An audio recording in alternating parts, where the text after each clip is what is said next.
বাইরে হচ্ছে ঠিক আছে আমার বক্তব্য শেষ আপনি যাবেন ওরা কেনা করে বলতে দিই বস্তুর উপর পর্ব যখন থাকে তখন থাকবে অবশ্যই অবশ্যই অবশ্যই 100 বার আপনি করতে পারেন এটা তো ডেমোক্রেসি এখানে মোদী রাজও চলছে না আর মমতা রাজও চলছে না এটা ডেমোক্রেসি আপনি বলতে পারেন কিন্তু সরকারের স্বাধীনতা আছে সময় আছে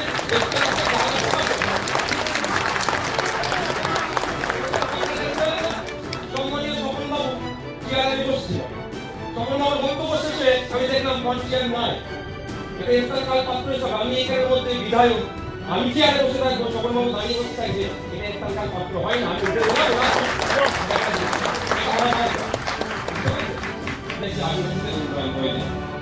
কিন্তু শিক্ষিতের ব্যাপার যে রাইট আছে আদিবাসী সেটা নিয়ে যখনই প্রশ্ন করা হয় সেটা নিয়ে যখনই চর্চা করতে চায় সে বিধানসভার মধ্যে হোক আর বিধানসভার বাইরে হোক আমাদেরকে আটকে দেওয়ার চেষ্টা করা হয় তো শিক্ষিত থেকে শুরু করে মাইনরিটিদের রাইট থেকে শুরু করে আর্টিকেল 14 আর্টিকেল 15 25 26 থেকে সংবিধানের প্রত্যেকটা আর্টিকেল যদি আমরা সুরক্ষিত রাখতে চাই তাহলে আমাদের কি করতে হবে কর্তব্য আমাদের দায়িত্ব দিতে হবে সকলকে যে ওই সংবিধান পরিচালনার দায়িত্বে কাদেরকে আমরা গ্রহণ করব আর এটা ক্ষেত্রে করতে গেলে যেহেতু আমরা এখানে বিভিন্ন পলিটিক্যাল পার্টির লিডাররা আছি আমি মনে করি যারা যত বড় পার্টি তাদেরকে তত বিনয়ী হতে হবে তাদেরকে তত আমাদের মধ্যে ছোট পার্টিকে আঁকড়ে ধরে এই কাজটা করতে হবে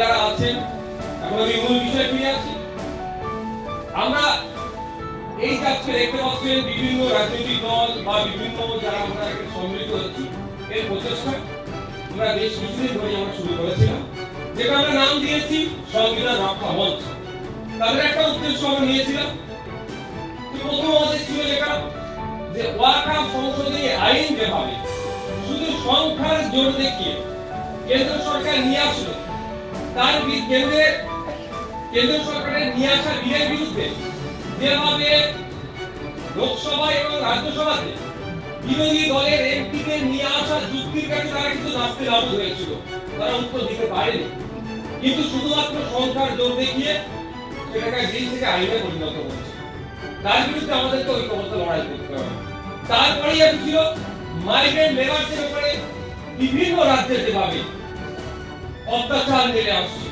সেখানে আমরা চর্চা করছি পরে আমরা দেখতে লাগলাম শুধুমাত্র এটা একটা জনগোষ্ঠীকে দিয়ে এই যে আক্রমণ নেমে আসছে সংবিধানের উপরে এটাকে রক্ষা করা যাবে না সামাজিক সংগঠন ধর্মীয় সংগঠন বিভিন্ন আমাদের সাথে জুড়েছে আগামী দিনে তারা আরো বেশিভাবে জুড়বে এরা প্রোগ্রেসিভ চিন্তা ভাবনা নিয়ে চলে আমাদের মধ্যে একটা ভুল ধারণা আছে কেউ যদি গেরুয়া পোশাক পরে থাকে কারো মাথায় দাড়ি মাথায় টুপি মুখে দাড়ি থাকে ছেলে প্রোগ্রেসিভ হতে পারে না এটা থেকে আমাদের বেরিয়ে আসতে হবে তাদের মধ্যে যারা প্রোগ্রেসিভ তাদেরকে আমরা আহ্বান করছি তারা আমাদের সাথে যুক্ত তারা একসাথে সংবিধান রক্ষার লড়াই দেশ রক্ষার লড়াই তারা সামিল হতে তাই আমরা সংবিধান রক্ষা মঞ্চের পক্ষ থেকে এটা শুরু করেছিলাম তারপরে বিভিন্ন রাজনৈতিক দল যারা আছেন তাদেরকে আমরা অ্যাপ্রোচ করেছি তারা এগিয়ে এসেছে তারা একটা অংশ হিসাবে আসছে আমাদের সংবিধান বাঁচাও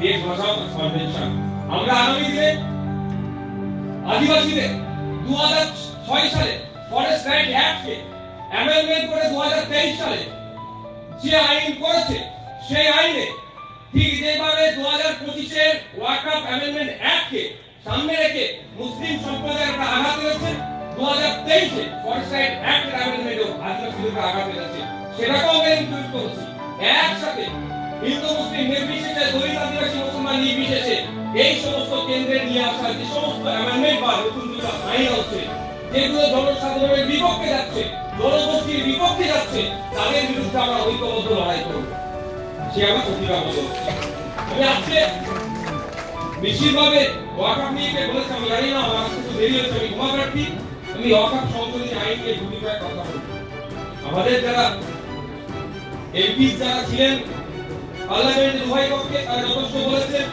আইনি লড়াই চলছে অনেকে মামলা করেছে আমি মামলা করেছি দেখুন এই আইনের সংশোধন করে এমন জায়গায় নিয়ে এসেছে, তো অবাক হয়ে যাচ্ছি এরা মানে কি মানসিকতা নিয়ে চলে। বলতে লাস্ট 5 বছর প্র্যাকটিসিং ইসলামের মধ্যে থাকতে হবে, তাহলে আপনি লক করতে পারবেন। এবার আমি প্র্যাকটিসিং ইসলামের মধ্যে আছি কি নন প্র্যাকটিসিং ইসলামের মধ্যে আছি, এই সার্টিফিকেট কি আমাকে দেবে? আমি তো ভেবে পাচ্ছি না। আমার সময় এলো একটু বলে দেবে। হ্যাঁ, তো কি আমাকে সার্টিফিকেটটা দেবে? কি তোকে ডেজিগনেশন সরি একটা ডেফিনেশনে বলে দেয়নি যে এটা সংজ্ঞাটা হচ্ছে প্র্যাকটিসিং ইসলামের সংজ্ঞা এটা, যে দাঁড়িয়ে রাখতে হবে, পাঁচটা নামাজ পড়তে হবে, কোরআন পড়ে একটা সোজা রাখতে হবে, হজে যেতে হবে, যাকাত ফিতরা দিতে হবে। এবার কোন সংজ্ঞা বা ডেফিনেশন নাই, শুধুমাত্র লাস্ট 5 বছর থেকে প্র্যাকটিসিং ইসলামের মধ্যে। তো আমার এখানে না রিলিজিয়াস এনরোলমেন্টের ক্ষেত্রে, অন্যান্য ধর্মের ক্ষেত্রে তারা ধর্মের জন্য সম্পত্তি উৎসর্গ করার ক্ষেত্রে এই ধরনের কোনো কি বাধ্যবাধকতা নিয়ে এসেছে? দেখবে দেখা যাবে। আমার ইচ্ছা হয় যদি আমি ইসলাম ধর্মের জন্য, মাদ্রাসা মসজিদের জন্য, আল্লাহর রাস্তায় সম্পত্তি উৎসর্গ করতে চাই, তাহলে আমাকে 5 বছর ধরে প্র্যাকটিসিং ইসলামের মধ্যে থাকতে হবে। কিন্তু ওটা কিভাবে থাকতে হবে সেটা বলা নয়, মানে এটা সম্পূর্ণ হবে ইন ফিউচার আমি আমার সম্পত্তি না ইসলাম ধর্মের জন্য উৎসর্গ করতে পারি, ইসলাম ধর্মের জন্য নয়। এই একটা ভুল ধারণা আছে যে শুধু পাঠ করে আল্লাহর রাস্তায়, এটা যারা বলে আমি বলি তারা অত সবটা বলে না।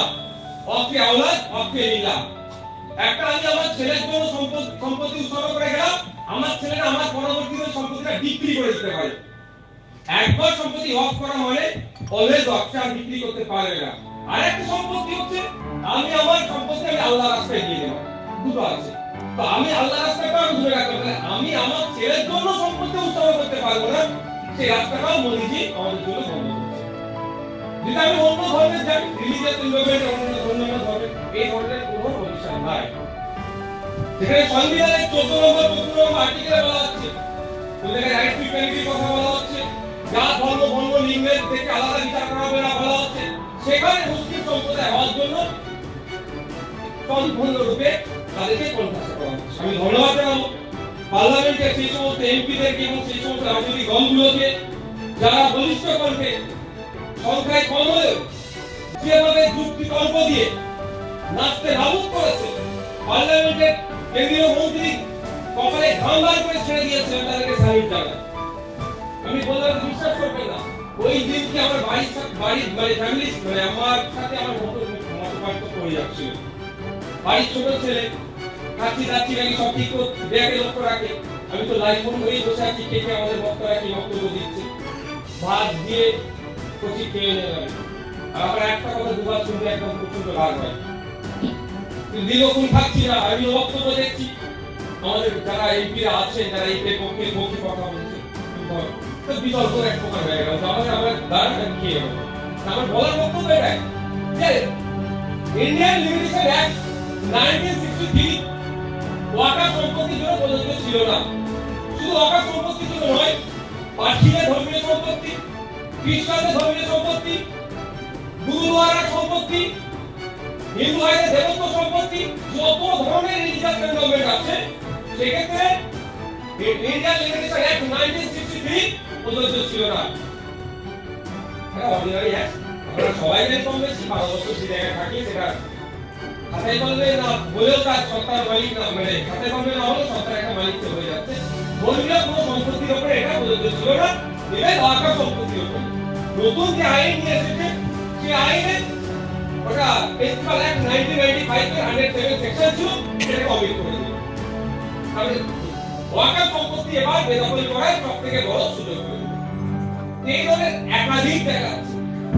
এই নিয়ে আমরা আমাদের পার্টির পক্ষ থেকে আমাদের লড়াই গণতান্ত্রিক প্রক্রিয়া চালাচ্ছি, অনেকে চালাচ্ছেন, অনেকে সাধুবাদ করে যারা চালাচ্ছেন।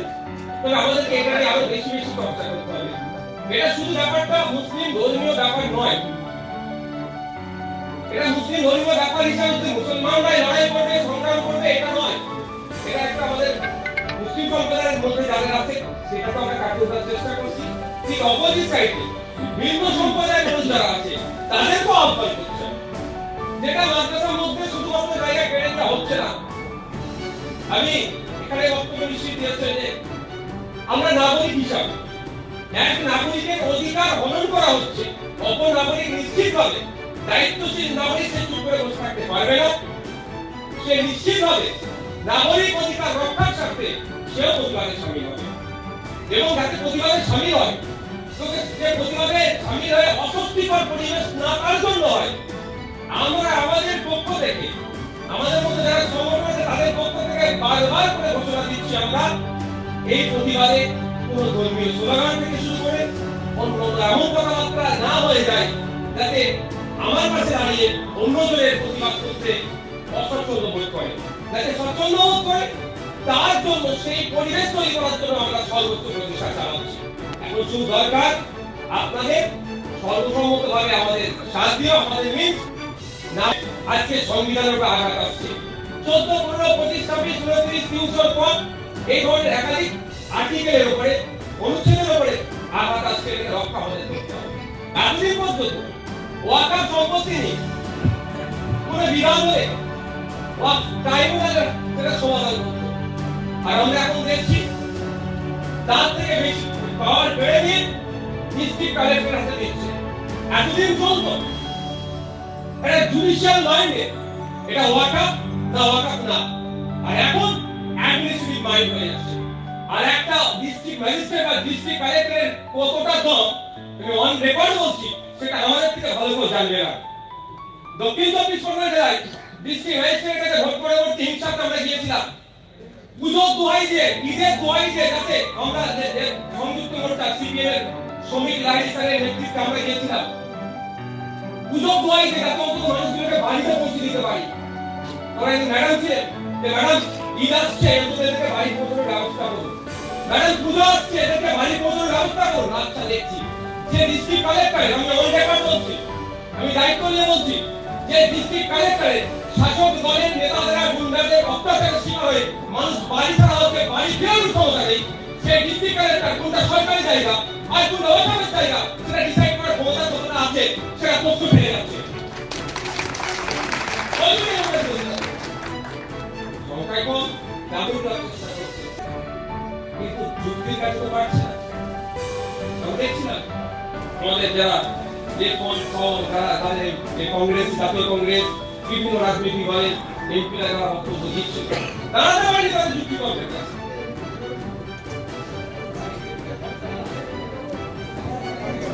বলুন বলুন বলুন বলুন আপনি বলুন। सबका प्यारा कन्हैया साहब का भी पक्का भी सुनिए आए हैं।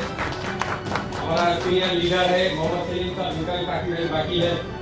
तो আমরা এই জন্য বিরোধিতা করছি, কিন্তু একটা কথা আমাদের বারবার মনে রাখতে হবে যে এটা যে যুক্তি দিয়ে আমাদের সমাজের বৃহত্তর অংশে যারা বসবাস করেছে হিন্দু সমাজ, সেই সমাজের মানুষকে একটা বিভ্রান্তির মধ্যে করার চেষ্টা করছে। এটাই যে ওয়াকাফ বোর্ড নাকি যেখানে দাঁড়াবে সেখানে অকাফি হয়ে যাবে। এই মৌলানা যুব কেন্দ্রে দাঁড়িয়ে যদি বলে এটা অকাফ, এটা অকাফি হয়ে যাবে। শিয়ালে সেখানে দাঁড়িয়ে বললে নাকি অকাফি হয়ে যাবে। যেখানে অকাফ দাঁড়িয়ে বললে অকাফি সেটা হয়ে যাবে। এত পাওয়ার। আর এটা প্রধানমন্ত্রী, রাষ্ট্রপতি, চিফ জাস্টিস অফ ইন্ডিয়া ও সুপ্রিম কোর্ট ও পারবে না এটাকে না করতে। কিন্তু এটাই সত্যি হয়। 2022 সালে আমরা একটা আরটিআই করেছিলাম পশ্চিমবঙ্গ সরকারের ওয়াকাফ বোর্ডে, যে কত বিঘা ওয়াকাফ সম্পত্তি টোটাল আছে তার ডেটা দেওয়া হোক, এবং কত বিঘা ওয়াকাফ সম্পত্তি এখনো উদ্ধার করা যায়নি ইনলিগাল অকুপায়ারদের হাতে আছে। সেই ডেটা অনুযায়ী ৭৬,০০০ বিঘা ওয়াকাফ সম্পত্তি এখনো ওয়াকাফ বোর্ড উদ্ধার করতে পারেনি। যে ওয়াকাফ বোর্ডের এত ক্ষমতা, শিয়ালদা হিসেবে দাঁড়ালে সেটা ওয়াকাফ বোর্ডের হয়ে যাবে। সেই ওয়াকাফ বোর্ডের ৭৬,০০০ বিঘা সম্পত্তি উদ্ধার করতে পারেনি, তাকে ওয়াকফ ট্রাইব্যুনালে গিয়ে কান্নাকাটি করতে হচ্ছে, হাইকোর্টে গিয়ে কান্নাকাটি করতে হচ্ছে, সুপ্রিম কোর্টে গিয়ে কান্নাকাটি করতে হচ্ছে। এই একটা ভুল ধারণা আমাদের মধ্যে ঢুকিয়ে দেওয়া হচ্ছে। ঢুকিয়ে দিয়ে আমাদের সমাজে যে বৃহত্তর হিন্দু সমাজের মানুষ বসবাস করে তাদেরকে বুঝিয়ে দিয়ে ভুল বোঝানো হচ্ছে। তোমার বাড়ি তুলছি তোমার সামনে যদি ওয়াকাফ বোর্ডের ঝান্ডা লাগিয়ে দেয়, ওটা ওয়াকাফ বোর্ডের হয়ে যাবে। সুতরাং এই ওয়াকাফ বোর্ডের বিরুদ্ধে তুমি লড়াই করো। সে সহজ সরল আমার হিন্দু ভাই এদের ট্যাপে পড়ে ওকে ওয়াকাফ বোর্ডে তুলে দেওয়া হবে। অ্যাকচুয়াল ফ্যাক্ট জানতে হবে। ওয়াকফ করে কোনো সমস্যা, জমিনে কোনো সমস্যা হলে ওয়াকফ ট্রাইব্যুনালে যেতে হবে। অনেক ট্রাইব্যুনাল আছে, চৌধুরী চরণ সিং এর সুপারিশে তৈরি হয়েছিল, অনেক ট্রাইব্যুনাল আছে, এরা সবাই মনে করে দিতে যায়। যে সমস্ত ট্রাইব্যুনাল গুলো আছে তাদের নিজস্ব আইন আছে, অ্যাডাপ্ট করেছে, কিন্তু ওয়াকফ ট্রাইব্যুনালের নিজস্ব আইন নাই। সিভিল প্রসিডিওরকে তারা টোটালি মেনটেন করে। আমি তো বলবো অন্যান্য ট্রাইব্যুনালের থেকে অনেকটা এগিয়ে আছে সেকুলারের বাইরে সেহে সংবিধানকে রক্ষা করতে। নিজস্বতা আছে অন্যান্য ট্রাইব্যুনালে, কিন্তু ওয়াকফ ট্রাইব্যুনাল নিজস্বতা কিছুই রাখেনি, সিভিল প্রসিডিওরকে সম্পূর্ণরূপে মানে। কিন্তু এই ক্ষেত্রে ওয়াকফ ট্রাইব্যুনালের নামে মিথ্যাচার করা হচ্ছে। বলা হচ্ছে ওয়াকফ ট্রাইব্যুনাল নাকি একবার আপনার কোনো অর্ডার করে দিলে হাইকোর্টে যেতে পারা যাবে না, সুপ্রিম কোর্টে যেতে পারা যাবে না, ওই অর্ডারটাই ফাইনাল অর্ডার হবে। কিন্তু ওই ব্যাপারগুলো সংবিধানে 226 কে টোটালি তাহলে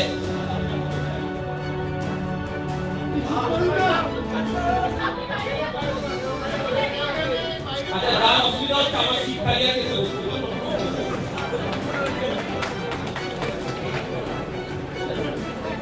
আমরা দুঃখিত, এখানে আমরা করতে চাইনি, আমরা করতে চেয়েছিলাম মহাজাতি সদনা। আমরা দুঃখিত আপনাদের কাছে।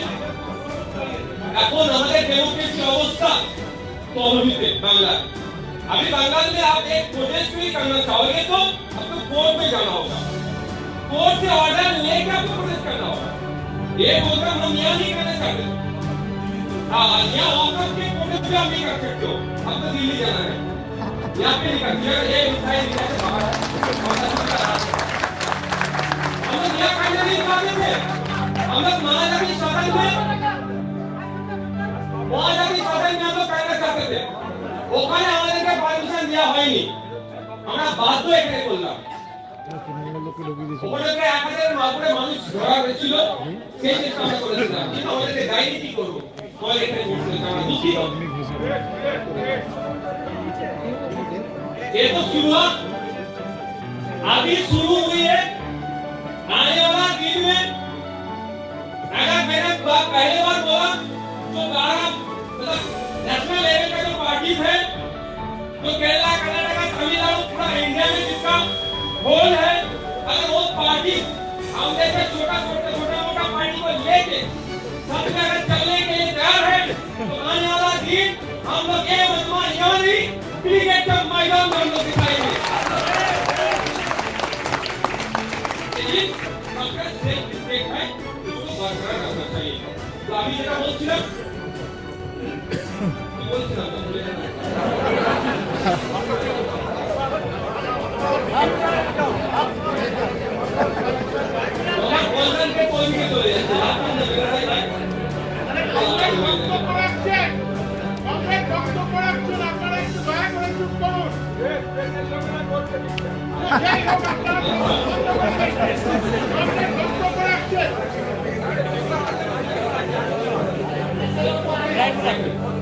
ওয়াকফ ট্রাইব্যুনালে নাকি যেটা ফাইনাল হবে সেটাই নাকি ওর উপর কোনো যাওয়ার জায়গা নাই। এটা যেই দল আইনটা পাস করিয়েছে পার্লামেন্টে তাদের ছোট মোটো নেতাকে দিয়ে পাড়ায় পাড়ায় বোঝানো হচ্ছে। কিন্তু আজ সংবিধানে 226 সেখানে পরিষ্কার করে বলে দিচ্ছে কোন ওয়াকফ ট্রাইব্যুনাল থেকে আপনি যদি মনে করেন আপনি অর্ডারটা পছন্দ হচ্ছে না, হতেই পারে, তাহলে আপনি সেটাকে চ্যালেঞ্জ করে হাইকোর্ট যেতে পারেন, সেটাকে চ্যালেঞ্জ করে সুপ্রিম কোর্ট যেতে পারেন। এই প্রভিশন আছে। এরপরেও সোসাইটির মধ্যে একে অপরের মধ্যে দূরত্ব বাড়িয়ে ক্ষমতার মধ্যে টিকে থাকার জন্য বা ক্ষমতায় আসার জন্য এই ধরনের মিথ্যাচার করে যাচ্ছে। এই মিথ্যাচার দূর করার দায়িত্ব প্রত্যেকটা দায়িত্বশীল জনগণের আমি বলে মনে করি। যারা এই বিষয়ে সচেতন নয় তাদেরকে সচেতন করার দায়িত্ব আমাদের মধ্যে যারা রাজনৈতিক দল আছে তাদের, এবং আমাদের কাছ থেকে যারা জানছে সেটাকে অবশ্যই ভেরিফাই করবেন। ভেরিফাই করে যদি বলা হয় সঠিক কথা বলছে, সেটা সমাজের বিভিন্ন স্তরে বার্তা পাঠান, সেটা এই ওয়াকফ নিয়ে এই সমস্যাটাই নয়। অ্যাকচুয়াল কিন্তু এটা জমি মাফিয়াদের নজরে পড়েছে কলকাতার প্রাইম প্রপার্টি, জমি মাফিয়াদের নজরে পড়েছে দিল্লি শহরের প্রাইম প্রপার্টি। মহারাষ্ট্রে মুম্বাই শহরে ক্রাইম প্রপার্টি, প্রত্যেকটা শহরে ক্রাইম প্রপার্টি গুলো জমি মাফিয়াদের নজরে পড়েছে। আর যে ক্রাইম প্রপার্টির মধ্যে walk by user 50% walk by user আছে, ওটাকে নেবে প্রথম সরকার কাগজ তুমি অফ করে দিয়ে কাগজটা মৌখিক দান আছে। এবার এই মৌখিক দানটা সংবিধানের মধ্যে থেকে হয়েছে, আইনের মধ্যে থেকে না আইনের বাইরে থেকে এটা চলে। আমি দায়িত্ব নিয়ে বলছি, আমাদের পূর্বপুরুষেরা না আপনার পূর্বপুরুষেরা, এই কমলাই বাবু আপনার পূর্বপুরুষেরা মুসলমানদের জন্য ওয়াক করে গেছে, এই আমি যেটা দেখাতে পারবো। এটা আমাদের ভারতবর্ষ ঐতিহ্য কালচার। আমার পূর্বপুরুষেরা আপনার পূর্বপুরুষদের থাকার জন্য অনেক জায়গা দিয়েছে, মন্দিরের জন্য জায়গা দিয়েছে, শ্মশানের জন্য জায়গা দিয়েছে। আপনার পূর্বপুরুষেরা আমাদের কবরস্থানের জায়গা কম হয়েছে, সম্পূর্ণ হচ্ছে না, আমরা ওইটা দিয়েছে। এইভাবে আমাদের ভাইচারা ঠিক একইভাবে মৌখিক হক করে করে গেছে। যে টোটাল ভারতবর্ষে 8 লক্ষ একর মতো ওয়াকাফ প্রপার্টি আছে, তার 50% ওয়াক বাই ইউজার। এটাকে সরাসরি এসে নতুন যে আইন এনেছে অ্যামেন্ডমেন্টে উচ্ছেদ করে এটাকে বন্ধ করেছে, অমিট করেছে। কিন্তু বলছে না যে 2025 থেকে অমিট হলো। 2025 এর পর থেকে যারা ওয়াক করবে ওয়াক বাই ইউজার কিবা বৈধ হবে না, আপনাকে রেজিস্টার করতে হবে। 300 বছর, 400 বছর, 500 বছর এবং 1450 বছর আগে ওয়াক করেছে ইতিহাস বলছে। সেইগুলো কিন্তু এখন এর মধ্যে এইগুলো করে অ্যাকচুয়াল নিতে চাইছে। নিয়ে কি হবে? কিছু পুঁজিপতিদের আমোদ প্রমোদের জায়গা স্টার হোটেল বানানোর জন্য করে দেওয়া চেষ্টা। আজকে ওয়াকাফের অব্দি করেছে, তো কালকে খ্রিস্টানদের সম্পত্তি করে নজর করতে পারে। তারপরে যে শিখ ভাইদের গুরুদুয়ারা রিলিজিয়াস ডেভেলপমেন্ট যেগুলো আছে তার উপরে নজর করতে পারে, পার্সি ভাইদের সম্পত্তি করে নজর করতে পারে।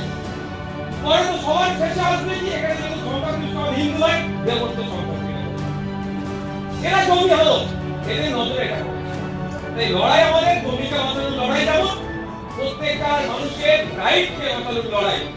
তাই অনুরোধ এটাই, এই ওয়াকাফ সংশোধনী আইন নিয়ে একটা বিজ্ঞান হচ্ছে, হিন্দু মুসলমানের লড়াই অনেকে বলার চেষ্টা করছে, এটা হিন্দু মুসলমানের লড়াই নয়। তার জ্বলন্ত উদাহরণ হচ্ছে পার্লামেন্টে যে সমস্ত বিরোধী দলের এমপিরা বক্তব্য রেখেছে তার 90 থেকে 92% কিন্তু মুসলিম সম্প্রদায়ের নয়। এবং সুপ্রিম কোর্টে যে সমস্ত অ্যাডভোকেটরা এই আইনকে যাতে সুপ্রিম কোর্টের মাধ্যমে রদ করা যায় যে আইনি লড়াই দিচ্ছে, তার মধ্যে 90 থেকে 95% কিন্তু অ্যাডভোকেট আমার ওয়ালি মুসলিম ভাই। তার মধ্যে হিন্দু আছে, খ্রিস্টান আছে, দলিত আছে, আদিবাসী আছে, শিখ আছে, বিভিন্ন সম্প্রদায়ের আছে। ইভেন সুপ্রিম কোর্টে কেবল একটা হিন্দু ধর্মীয় সংগঠন মামলা করেছে এই ওয়াকাফ সংশোধনী আইনের বিরুদ্ধে। এটা আমাদের মাথায় সকলে রাখা দরকার, যেটা হিন্দু মুসলমানের লড়াই নয়, এটা আমাদেরকে লড়াই লাগিয়ে দেওয়ার চেষ্টা হচ্ছে। আসলে আমি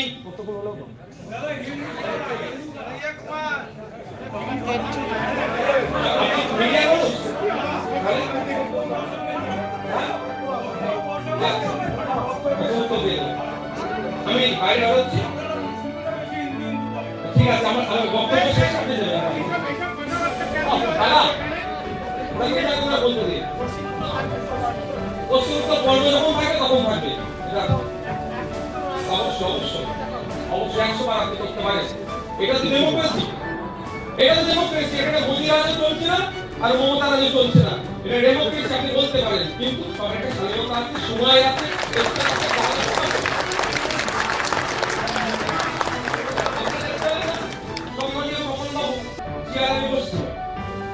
বক্তব্য শেষে আমি দেখলাম মঞ্চের নয়, এটা ইসলামকাল পাত্র হিসাবে আমি এখানের মধ্যে বিধায়ক, আমি চেয়ারে বসে থাকবো, সকলবাবু দাঁড়িয়ে বসে থাকবে, এটা ইসলামকাল পাত্র হয় না। আমি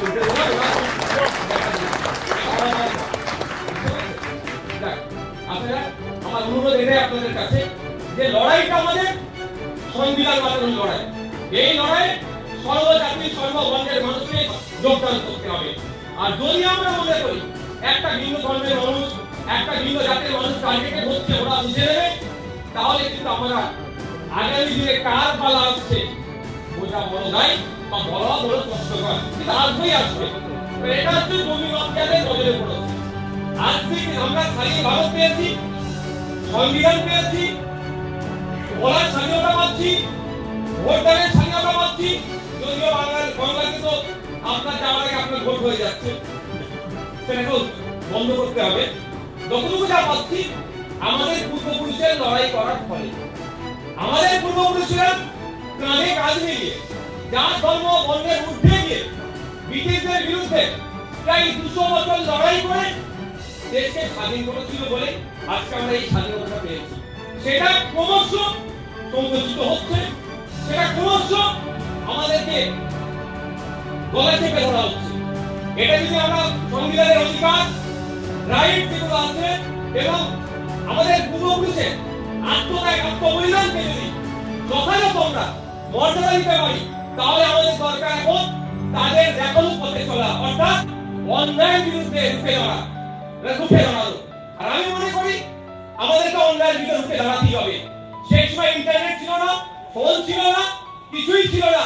বাড়ি থেকে বেরিয়েছিল আশফাকুল্লাহ, বাড়ি থেকে ভগৎ সিং বেরিয়েছিল, বাড়ি থেকে আপনার বিনয় বাদল দীনেশ বেরিয়েছিল, বাড়ি থেকে পৃথিবীরা বেরিয়ে গিয়েছিল।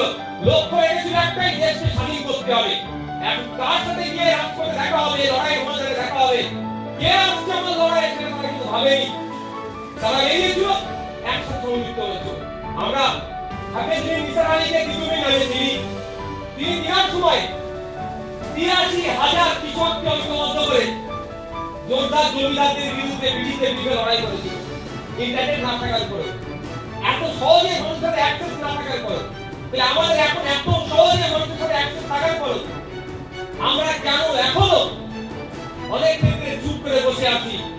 কেন আমরা বলছি না 2023 সালে ফরেস্ট রাইট যে অ্যামেন্ডমেন্ট হয়েছে ওটাকে প্রত্যাহার করার জন্য কেন আমরা রাস্তায় নামছি না? গণতান্ত্রিক প্রক্রিয়ায় কেন আমরা সরকারকে এই বলিষ্ঠ কণ্ঠে বলতে পারছি না 26 সালে যে চাকরি বাতিল হয়েছে ওর মধ্যে দুয়াশলা যেগুলো আছে, অবৈধ পন্থা অবলম্বন করে যেগুলো যুক্ত আছে, সেগুলোকে কিভাবে গ্রহণ করে যোগ্যদেরকে এখন স্কুলে ঢুকাচ্ছে না? এই দাবি এখন আমরা রাখতে পারছি না। ওটা করুন এটা। এবং সাথে সাথে 2025 এই আইন ওয়াকফ আইন প্রস্তাবের করার জন্য কেন আমরা মাঠে ময়দানে রাখতে পারছি না? এবং শ্রমকর যে শ্রমিকদেরকে যেভাবে শোষণ করা হচ্ছে, নতুন যে কোর্ট নিয়ে আসছে, এর বিরুদ্ধে আমরা বলিষ্ঠভাবে নামতে পারছি না কেন? কিন্তু আমরা কম বেশি এখানে যারা আছি সবাই শ্রমজীবী মানুষের কথা বলি, শ্রেণী সংগ্রামের কথা বলি, কিন্তু আমাদেরকে আরো বলিষ্ঠভাবে নামতে হবে। এর বিরুদ্ধে আমাদেরকে রুখে দাঁড়াতে হবে, অন্যথায় আমাদের চালাবাদের মতো হবে। 2016 থেকে 2023 প্রায় 18 বার ত্রিপাক্ষিক আলোচনা হয়েছে যে চা শ্রমিকদের ন্যূনতম মজুরি কত হতে পারে। এখন তারা 250 টাকা 250 স্কিল লেবার এখনো তারা ঠিক করতে পারেনি। এর জন্য দায়ী যেমন চা শ্রমিকরা, আমি মনে করবো তার সাথে সাথে দায় আমাদের বিরোধী দলের মাথাতে নিতে হবে। আমরা সরকারকে বাধ্য করাতে পারিনি, চা শ্রমিকদের শ্রমের মূল্যায়ন ঠিকভাবে করাতে পারিনি। এটা আত্মসমালোচনা আমি করলাম। আমার বক্তব্যে কেউ আঘাত যদি পেয়ে থাকে আমাকে ভগবান নজরে দেখবেন। আর আমার বক্তব্যের উপরে যদি কারো কোনো কোশ্চেন থেকে থাকে, এটা কারোর পরে অনেক বক্তা আছে, আমি বাইরে বার হবো, আমাকে জিজ্ঞাসা করবেন। আমার বলার মধ্যে যদি কিছু ভুল থাকে নিশ্চিতভাবে আপনার কাছ থেকে জেনে সঠিকটা জানবো এবং সঠিকটা মানুষের কাছে পৌঁছাবো। এডুকেশন হ্যাজ নো এন্ড, আমি মনে করি। Thank you.